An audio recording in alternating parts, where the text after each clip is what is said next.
The regular customer Johnny had been coming to LeBlanc for years, long before it became Beverly Hills' most exclusive restaurant. Back then, it was a humble bistro where the waiters knew him simply as JD, the quiet guy who'd sit in the corner booth sketching on napkins between bites of French onion soup. Today, though, was different.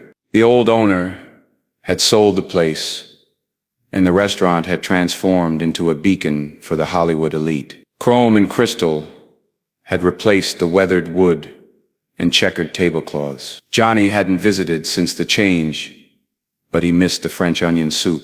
Dressed in his usual attire, worn jeans, a faded t-shirt, and his favorite beanie, he pushed through the heavy glass doors. The new maitre d', Marcus, looked up from his podium with barely concealed disdain. His eyes traveled from Johnny's scuffed boots to his messy hair. "I'm sorry, sir," Marcus said, emphasizing sir in a way that suggested he meant anything but. "We have a strict dress code policy. Perhaps you'd be more comfortable at the diner down the street." A few feet away, Sophie, a veteran server who'd worked at LeBlanc for over a decade, froze mid-stride. She opened her mouth to speak, but hesitated, caught between her new manager's authority and her understanding of who Johnny really was. "The soup still good here?" Johnny asked quietly, ignoring the dismissal. His voice carried that distinctive timbre that made Sophie wince. Surely Marcus would recognize it now. "Sir, this is a Michelin-starred establishment, not a soup kitchen," Marcus replied, voice dripping with condescension. "Now, if you'll excuse me, I have actual reservations to attend to." The handful of diners nearby had grown quiet. A well-known director at table 3 was practically squirming in his seat, having worked with Johnny on 3 films. An actress nervously stirred her martini,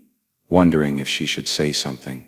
Johnny smiled, not the dazzling Hollywood smile he'd worn on countless red carpets, but the gentle, knowing one that had earned him friendship and loyalty from crew members on every set he'd worked on. "You know," he said, fishing something from his pocket, "I still have the original napkin where I sketched the idea for Edward Scissorhands while sitting in booth 7. He unfolded a weathered napkin, revealing an instantly recognizable sketch. "Tim Burton was running late that day, and your predecessor, old Henry, kept bringing me soup until Tim arrived. Never made me feel like I didn't belong, even when I couldn't afford to tip properly." Marcus's face had drained of color as realization dawned. Sophie stepped forward at last.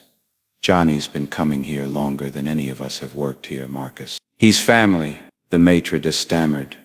"Mr. Depp, I had no idea." "Please, your usual booth is—" Johnny raised a hand. "Here's the thing about ideas, about art, about humanity," he said, his voice gentle but firm. "They can come from anywhere, from anyone. That soup kitchen you mentioned, bet they've got stories that would fill 1,000 movies. The diner down the street, every person there deserves the same respect you'd give to any star who walks through these doors." He turned to Sophie. "The soup still good?" "Henry made sure to pass down his recipe before he left," she replied with a warm smile. "Then I'd love a bowl," Johnny said. "And Marcus, join me if you'd like. I've got some great stories about this place, from before it got all fancy. Might help you see it, and its customers, in a new light." Marcus, humbled and grateful for the unexpected grace, nodded. That evening, over steaming bowls of French onion soup, barriers broke down, and lessons were learned about true class, the kind that has nothing to do with designer clothes or prestigious reservations. And if the new LeBlanc started treating every guest like they might be sketching the next big thing on a napkin, well, that was just good business sense.